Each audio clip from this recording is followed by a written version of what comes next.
আবারও আলোচনায় ইরানের সেই ভয়ঙ্কর ক্ষেপণাস্ত্র ফাত্তা। ফাত্তা আরবি শব্দ যার অর্থ উন্মোচনকারী।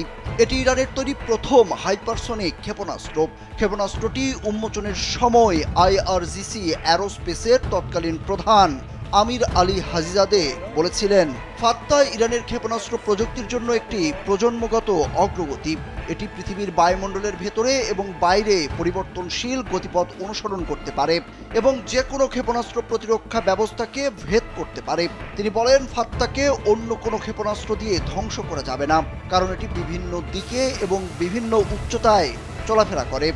এবারের এই যুদ্ধে ইসরায়েলের বিরুদ্ধে ইরানের বিপ্লবী গার্ড বাহিনী আইআরজিসি ফাত্তা ব্যবহারের ঘোষণা দেয়। যমুনা ইলেকট্রনিক্স ঈদে ডাবল খুশি অফার সিজন 3, যে কোনো পণ্য কিনলেই পাচ্ছেন নিশ্চিত ঈদ উপহার জানিয়ে আন্তর্জাতিক মহলে ব্যাপক আলোচনার জন্ম দিয়েছে। আইআরজিসি জানিয়েছে, ফাত্তা ক্ষেপণাস্ত্র সফলভাবে ইসরায়েলের আকাশ প্রতিরক্ষা ব্যবস্থা ভেদ করেছে, যা আয়রন ডোমের পতনের সূচনা হিসেবে বিবেচনা করা হচ্ছে। ফাত্তা ক্ষেপণাস্ত্র ইরানের জন্য একটি কৌশলগত মোড় পরিবর্তনের প্রতীক, যা দেশটির আঞ্চলিক প্রতিপক্ষদের জন্য হুমকি হিসাবে দেখা হচ্ছে, বিশেষত ইসরায়েলের জন্য।